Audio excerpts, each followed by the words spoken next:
Je m'appelle Manon Hanen, je suis la formation de stratifieur en multiprocédés matériaux composites à l'école Compositech du Bourget du Lac en Savoie.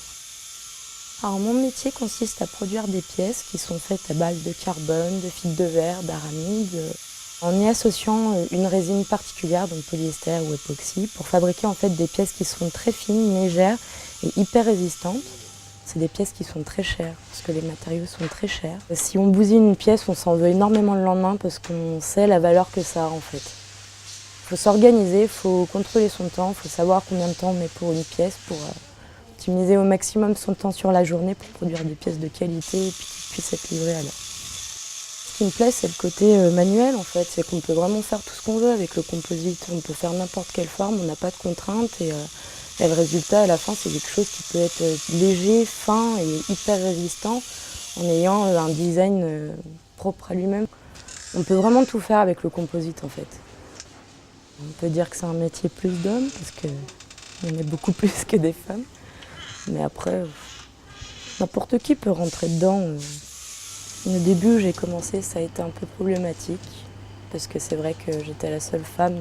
Mais après, à partir du moment où on sait communiquer, on sait parler avec calme et puis mettre les choses clairement, enfin ça s'est très bien passé après. Moi, je trouve ça un peu dommage justement de dire tel et tel métier c'est pour les femmes ou tel métier c'est pour les hommes. Les hommes et les femmes, ils sont aussi bons l'un que l'autre. C'est pas parce que c'est un métier qui est manuel qu'on doit porter des choses lourdes que ça change quoi que ce soit. C'est accessible à tout le monde. Ce métier-là, il me plaît.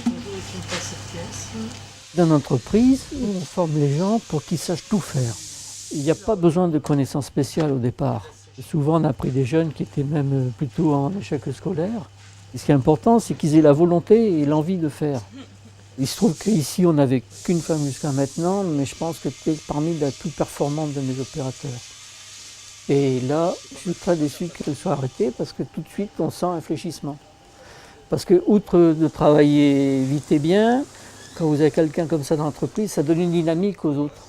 Ils sont obligés de suivre la cadence. Lors de mon premier emploi, j'ai évolué au bout de 6 mois, mon salaire, ça a augmenté de 10%. Donc à partir du moment où on en veut et qu'on travaille bien, on a la reconnaissance derrière. Mais en dehors le fait que ce soit une fille, c'est qu'elle m'a donné l'impression d'avoir envie de faire. Et d'autant plus qu'elle avait déjà exercé un peu dans cette profession. Donc si elle est revenue nous voir, c'est que franchement ça lui plaisait. Tout ce que j'espère, c'est qu'à l'issue de son contrat d'apprentissage, elle reste.